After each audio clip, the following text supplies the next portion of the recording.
Gloire à Jésus. Honneur, force et puissance à notre Seigneur Jésus. Nous poursuivons la parole de vie du Seigneur. Car Jésus est la parole de vie. Jésus est la lumière. Il est le chemin, la vérité et la vie. Il est la lumière qui éclaire nos sentiers et qui nous guide et nous dirige chaque jour. Frères et sœurs, soyez bénis. Continuez à lire et à méditer, persévérer. C'est vrai que la parole peut venir et flatter en nous notre orgueil. La parole peut venir et flatter beaucoup de choses. Et l'antagonie peut se lever en nous. Mais nous devons briser cette antagonie par le nom de Jésus-Christ. Nous devons nous laisser pénétrer par la parole. C'est elle qui vient, qui lave de tout souillure. C'est elle qui vient, qui lave nos robes. C'est elle qui enlève toute iniquité, tout mensonge, toute sorcellerie, tout charme, toute idolâtrie. C'est elle qui vient et qui enlève tout, qui balaie la maison, qui nettoie la maison. Oui, car nous sommes le temple de Dieu. Tu es le temple de Dieu. Tu es la maison du Seigneur. Et le Seigneur veut une épouse immaculée. Le Seigneur vient chercher une épouse immaculée. C'est vrai, de ta propre force, c'est pas possible. De notre propre force, nous ne pouvons pas y arriver. Mais Jésus dit, alors je suis ta force. Là où que tu es faible, je suis fort. Je suis ta force et je suis avec toi, mon enfant. Respecte juste mes commandements. Mets-les en pratique chaque jour. Oui, elle est la carte qui te guide sur ce sentier que tu marches jour et nuit. Ne t'écarte ni à gauche ni à droite, mais demeure dans ma parole, demeure dans mes commandements, mes préceptes, mets-les en pratique. Elle est la carte qui donne la vie, la carte qui guide le chemin, elle est la vie. Jésus est le chemin, la vérité et la vie. En dehors de Jésus-Christ, il n'y a nulle vie. En dehors de Jésus-Christ, il n'y a pas la vie. Celui qui vient à Jésus-Christ a la vie éternelle. Et celui qui vit en dehors de la parole, en dehors de la loi, en dehors des commandements du Seigneur, n'a pas la vie. Mais il y a au contraire un concours de feu, il y a une condamnation. Mais Jésus-Christ t'appelle pour t'affranchir. Lorsque tu acceptes Jésus-Christ comme Seigneur et Sauveur, que tu lui donnes ton cœur, tu l'ouvres ton cœur, tu l'acceptes comme Seigneur et Sauveur, tu crois dans ton cœur qu'il est mort sur la croix, il est ressuscité, qu'il est le Seigneur, le seul ultime, Fils de Dieu, unique engendré. Tu crois dans ton cœur, tu confesses de ta bouche que Jésus-Christ est le Seigneur et le Sauveur. Tu as la vie éternelle. Ton nom est effacé du livre de la mort est inscrit dans le livre de la vie. Jésus-Christ vient à toi et t'es là. Il décharge tous tes fardeaux. L'Éternel dit et déclare dans le livre de Saint Matthieu, chapitre 11, le verset 28. Venez à moi, vous tous qui peinez et qui ployez, déposez vos fardeaux à mes pieds. Venez à moi, vous tous qui peinez et qui ployez sur des fardeaux lourds. Venez à moi, mettez-vous à mon école. Mon joug est léger, je suis humble de cœur et Jésus t'aime infiniment. Le Seigneur te tend la main. Les paroles dans la sagesse, l'ancien commandement, l'ancien loi du Seigneur, tout ce que le Seigneur a donné jusqu'au Nouveau Testament, tout ne fait qu'un seul. Rien ne va l'un sans l'autre. Tout ne fait qu'un seul. Car au commencement était le Verbe, et le Verbe était avec Dieu. Le Verbe est venu dans le monde, il a pris chair, il a habité parmi nous. Et à tous ceux qui croient, il a donné la vie. À tous ceux qui croient en lui, il a donné la vie. Et de se faire appeler Fils de Dieu, celui qui croit en Jésus-Christ à la vie éternelle. Malgré l'incrédulité, la résistance, dépose tout à Jésus, invoque son nom. Et lui de se dévoiler à toi. Et lui tout simplement, tel que je suis, je viens à toi, Seigneur. Tel que je suis, je viens à toi, tel que je suis, avec mes mots. Comme je veux, Seigneur, je dépose tout à tes pieds, parce que je sais que toi seul est parfait. Je sais que toi seul peux changer ma vie, Seigneur Jésus, tel que je suis. Je ne résiste plus, je viens à toi pour avoir la vie éternelle. Je te désire, je désire la vie éternelle. Efface mes péchés, mes torts. Montre-moi, guide dans mon cœur, Seigneur. Prends mon cœur. Viens dans mon cœur, viens habiter là où tu veux, Seigneur. Oui, car les autres dieux ne peuvent pas sauver. Mais toi, tu es le Dieu vivant et tu sauves. Lorsque tu as fait cette prière de tout ton cœur, crois que l'Éternel vient dans ta vie et il vient te sauver. Oui, nous prenons ce temps de prière. Pourquoi? Parce que nous avons beaucoup de nos frères et sœurs pour écouter les paroles du Seigneur. Elle vient pour heurter, pour percuter. Et nous n'aimons pas ce que nous entendons. Nous résistons dans notre cœur. Nous résistons encore à la parole et à l'esprit. Et l'Éternel t'appelle à ne plus résister. Dépose tes armes. Ne plus résister. Écoute sa parole. Ne plus résister. L'antagonie doit disparaître. La chair a été crucifiée. Et le troisième jour, le Maître est sorti victorieux du tombeau afin que tu aies la vie, pour que tu puisses vivre. vivre, l'Éternel a donné sa vie. Il n'y a pas de plus grand amour que le sacrifice ultime que Jésus a fait sur la croix, donnant sa vie pour le péché, donnant sa vie pour sauver l'humanité. Il n'y a aucun Dieu qui a fait cela, mais au contraire, Jésus seul l'a fait pour toi. Lui t'a aimé au point de donner sa vie.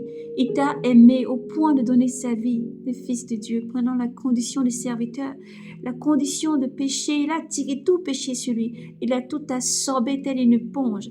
Il a tout absorbé et il allait sur la croix. Il est mort pour toi. Mais il n'est pas resté dans le tombeau, car la mort n'a pas eu raison de lui.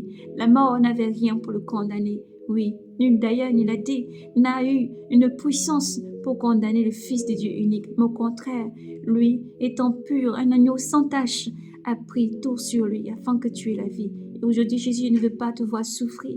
Jésus ne veut pas te voir mourir et finir en enfer, mais au contraire, il t'appelle. Sa voix t'appelle vers lui pour te dire, viens à moi, mon enfant. Viens à moi, je t'aime tel que tu es. Viens seulement, confesse tes péchés. Dépose tes fardeaux à mes pieds. Viens à moi, parce que je t'aime, tout simplement. C'est pour toi que je suis venue dans ce monde. C'est pour toi que j'étais unique engendré, Fils de Dieu. C'est pour toi que j'ai marché dans ce monde. C'est pour toi que je suis là. Alors je ne sais pas qui tu es, mon frère, ma sœur. En ce jour, tu entends ces paroles, elles te sont dédiées. Ces paroles viennent de Dieu pour toi, parce que Dieu t'aime infiniment. Tu es la prunelle de ses yeux. L'Éternel t'appelle à ne plus résister, mais à venir tel que tu es, car les temps sont finis et Jésus-Christ vient. Tout part pour s'accomplir.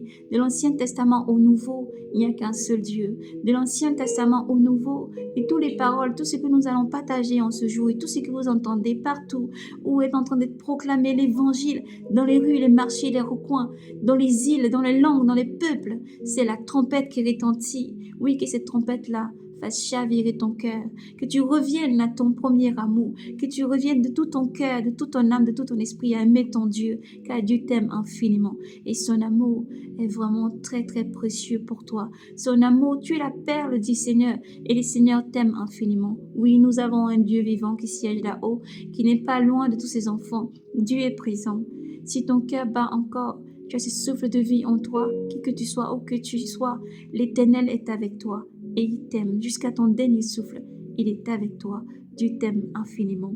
Voici pourquoi nous partageons toujours cette belle lecture dans les livres de l'Évangile et les livres, autant les évangiles que les livres de la sagesse, dans le livre de la sagesse chapitre 15. Et nous poursuivons encore et demandons à nos frères, ouvrez vos cœurs. Ne durcissez pas votre cœur. Ouvrez vos cœurs et laissez la parole pénétrer dans votre cœur. La place que Dieu désire, ce n'est pas tes sacrifices, tes holocaustes, mais il veut la première place dans ton cœur. Un cœur, une âme qui est vraiment brisée devant le Seigneur, qui revient de tout son cœur, demandant pardon pour tous ses péchés, se repentant de ses péchés pour avoir la vie, car l'Éternel t'aime infiniment.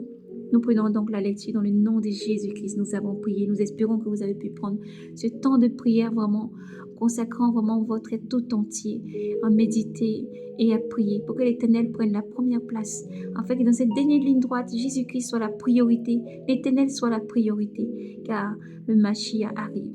Le Mashiach, le Yeshua, Mashiach, n'est nul autre que le nom de Jésus, le Messie, et Jésus t'aime infiniment. Nous prenons donc la lecture dans le livre de sagesse. Oui, car sagesse, Salomon a demandé, au dépit de tout ce que l'on peut demander, la richesse, l'intelligence, la force, la puissance, la domination, la suprématie, une longue vie et tout ce que l'on peut vraiment convoiter, tout ce que l'humain peut convoiter. Salomon a demandé à Dieu la sagesse. Et Dieu l'a béni, il a exaucé, Dieu lui a donné la sagesse. La sagesse qui n'est nulle autre que la lumière, la sagesse qui n'est nulle autre que l'intelligence, et la sagesse qui n'est nulle autre que le Verbe. Et le Verbe, c'est Jésus-Christ. Alléluia. Lorsque vous entendez lire les livres de la sagesse, et si vous pénétrez au plus profond, lisez avec humilité et un cœur désirant de la parole consistant, avec un cœur d'enfant pour apprendre et se rapprocher du Seigneur avec beaucoup d'humilité.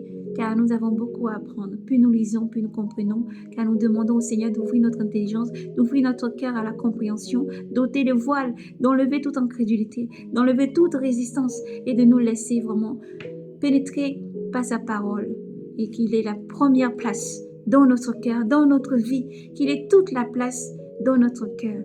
Ainsi le Seigneur nous guide Avec un cœur d'enfant, nous nous laissons approcher, nous nous laissons guider pour que l'Éternel puisse prendre la première place, car les temps sont finis et Jésus-Christ arrive.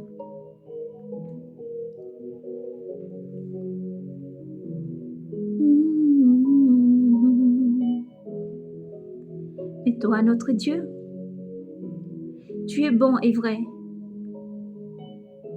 lent à la colère,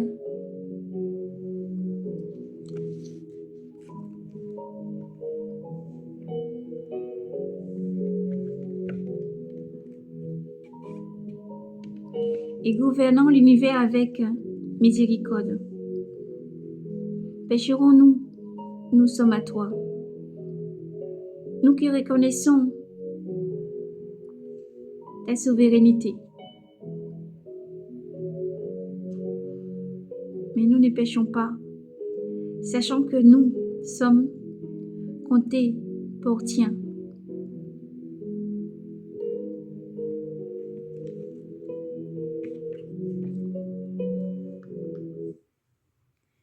Sachant que nous sommes comptés pour tiens. Te connaître en effet est la justice intégrale. Et reconnaître ta souveraineté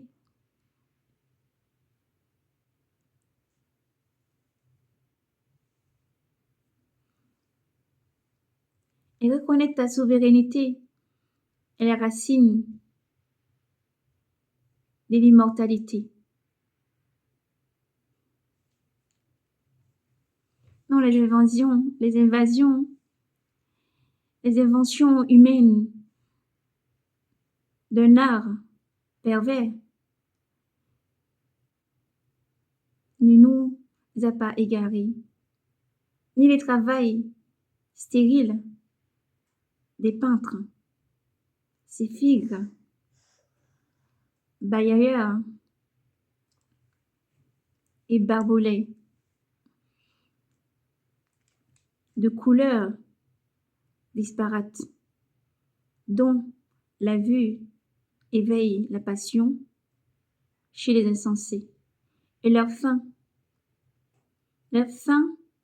désire la forme inanimée d'une image morte,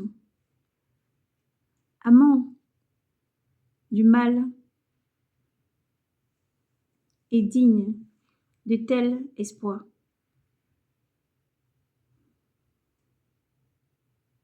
Et ceux qui le font, et ceux qui les désirent, et ceux qui les adorent. Folie des artisans d'idoles. Voici donc un potier qui laborieusement pétrit une terre molle et modèle chaque objet.